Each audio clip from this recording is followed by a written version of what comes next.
ശബരിമലയുമായി ബന്ധപ്പെട്ടവർക്ക് ജയിൽവാസം അനുഭവിക്കേണ്ടി വരുമെന്ന വർഷങ്ങൾക്ക് മുമ്പേ പ്രവചനം. 2014 ജൂൺ 18-ന് ശബരിമലയിൽ നടന്ന ദേവപ്രശ്നത്തിലാണ് ക്ഷേത്രവുമായി ബന്ധപ്പെട്ടവർക്ക് മാനഭംഗം, അപായം, ജയിൽവാസം എന്നിവയ്ക്ക് സാധ്യതയെന്നായിരുന്നു പ്രവചനം. ക്ഷേത്രവുമായി ബന്ധപ്പെട്ടവർ ശ്രദ്ധിക്കണമെന്നും അന്നത്തെ ദേവപ്രശ്നത്തിൽ മുന്നറിയിപ്പുണ്ടായിരുന്നത്രേ. ദേവപ്രശ്നം നടത്തിയതിന്റെ രേഖകളും ഇപ്പോൾ പുറത്തു വന്നിട്ടുണ്ട്. അതേസമയം ശബരിമലയിൽ പുതിയ കൊടിമരം നിർമ്മിക്കാൻ തീരുമാനമെടുത്തത് UDF കാലത്തെ MP ഗോവിന്ദൻ നായരുടെ നേതൃത്വത്തിലുള്ള ബോർഡാണ്. പ്രയാർ ഗോപാലകൃഷ്ണന്റെ കാലത്തെ ഭരണസമിതിയാണ് തീരുമാനം നടപ്പാക്കിയത്. ദേവപ്രശ്ന വിധി പ്രകാരമാണ് കൊടിമരം മാറ്റിയത്. പെയിന്റ് അടിച്ചതും ജീർണതയും കൊടിമരം മാറ്റാൻ കാരണമായി. 2014-ലാണ് പുതിയ കൊടിമരം സ്ഥാപിക്കാൻ തീരുമാനമെടുത്തത്. പുതിയ കൊടിമരവുമായി ബന്ധപ്പെട്ട വിഷയത്തിൽ പ്രയാർ ഗോപാലകൃഷ്ണന്റെ സമിതിയാണ് സംശയത്തിന്റെ നിഴലിൽ നിന്നിരുന്നത്. എന്നാൽ രേഖകൾ പ്രകാരം UDF കാലത്തെ MP ഗോവിന്ദൻ നായരുടെ ഭരണസമിതിയും സംശയത്തിന്റെ നിഴലിലാവുകയാണ്. ശബരിമലയിലെ പഴയ കൊടിമരം മാറ്റി സ്ഥാപിക്കാൻ ഇടയാക്കിയത് കൊടിമരത്തിലെ അനധികൃതമായി പെയിന്റ് അടിച്ചതും ജീർണതയുമാണ്. ഇത് ദോഷമെന്ന് ദേവപ്രശ്നത്തിൽ കണ്ടതോടെ കൊടിമര പുനഃപ്രതിഷ്ഠയ്ക്ക് വഴി തുറന്നത്. കൊടിമരത്തിന്റെ മുകളിൽ ലേപന പ്രക്രിയ ചെയ്തിരിക്കുന്നത് ദോഷമാണ്, ജീർണത ലക്ഷണമുണ്ടെന്നാണ് ചാർത്തിൽ പറയുന്നത്. അതിനാൽ കോൺക്രീറ്റ് കൊടിമരം മാറ്റി തടി കൊണ്ടുള്ള പുതിയ കൊടിമരം സ്ഥാപിക്കണമെന്ന് ദേവപ്രശ്നത്തിൽ നിർദ്ദേശിക്കുകയായിരുന്നു.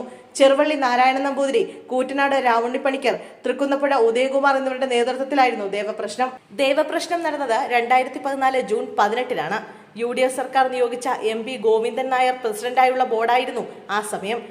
അതോടെ പ്രയാർ ഗോപാലകൃഷ്ണൻ പ്രസിഡന്റും അജയ് തറയിലും അടങ്ങിയ ബോർഡാണ് കൊടിമര പുനഃപ്രതിഷ്ഠയ്ക്ക് പിന്നിലെന്ന ആക്ഷേപത്തിന് മുനയൊടിയുകയാണ്. അതേസമയം ശബരിമല സ്വർണ്ണക്കൊള്ളയിൽ അറസ്റ്റിലായ തന്ത്രി കണ്ഠരര് രാജീവരുടെ പ്രത്യേക അന്വേഷണ സംഘം ഇന്ന് കസ്റ്റഡിയിൽ വാങ്ങും. തന്ത്രിയെ കസ്റ്റഡിയിൽ വേണമെന്നാവശ്യപ്പെട്ട് നേരത്തെ അന്വേഷണ സംഘം കോടതിയിൽ അപേക്ഷ സമർപ്പിച്ചിരുന്നു. തന്ത്രിയുടെ ജാമ്യാപേക്ഷ നാളെ കൊല്ലം വിജിലൻസ് കോടതി പരിഗണിക്കും.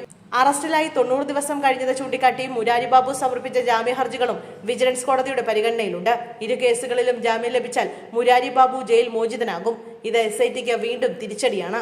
അതിനിടെ ശബരിമലയിലെ സ്വർണ്ണക്കൊള്ളയുമായി ബന്ധപ്പെട്ട കേസിൽ ദേവസ്വം ബോർഡ് മുൻ പ്രസിഡന്റ് N വാസു നൽകിയ ജാമ്യ ഹർജി സുപ്രീം കോടതി തള്ളി. ജസ്റ്റിസ് ദീപാങ്കർ ദത്തയുടെ നേതൃത്വത്തിലുള്ള ബെഞ്ചാണ് N വാസുവിന്റെ ജാമ്യ ഹർജി പരിഗണിച്ചത്. കടുത്ത പരാമർശങ്ങളാണ് ജാമ്യ ഹർജി തള്ളിക്കൊണ്ട് കോടതി നടത്തിയത്. സ്വയം വിശ്വാസി എന്ന് അവകാശപ്പെടുന്ന നിങ്ങൾ ദൈവത്തെ കൊള്ളയടിക്കുകയാണോ എന്നായിരുന്നു ബെഞ്ചിന്റെ ചോദ്യം. ശബരിമലയിലെ സ്വർണ്ണപ്പാളികളിൽ വീണ്ടും സ്വർണം പൂശേണ്ടതിന്റെ ആവശ്യകത എന്താണെന്നതിലും കോടതി സംശയം പ്രകടിപ്പിച്ചു. വാസുവിന് വേണ്ടി ഹാജരായ സീനിയർ അഭിഭാഷകൻ ഷാജി പി ചാലി കഴിഞ്ഞ 77 ദിവസമായി വാസു ജുഡീഷ്യൽ കസ്റ്റഡിയിലാണെന്നും അദ്ദേഹത്തിന് 75 വയസ്സിലധികം പ്രായമുണ്ടെന്നും കോടതിയുടെ ശ്രദ്ധയിൽപ്പെടുത്തി.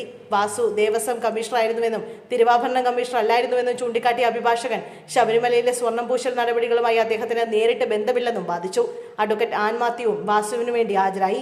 എന്നാൽ ജാമ്യം അനുവദിക്കാൻ കഴിയില്ലെന്ന് വ്യക്തമാക്കിയ സുപ്രീം കോടതി ആവശ്യമായാൽ വാസുവിന് കീഴ്ക്കോടതികളെ സമീപിക്കാമെന്നും അറിയിച്ചു. സംസ്ഥാന സർക്കാരിന് വേണ്ടി സ്റ്റാൻഡിംഗ് കൗൺസിൽ CK ശശി കോടതിയിൽ ഹാജരായി.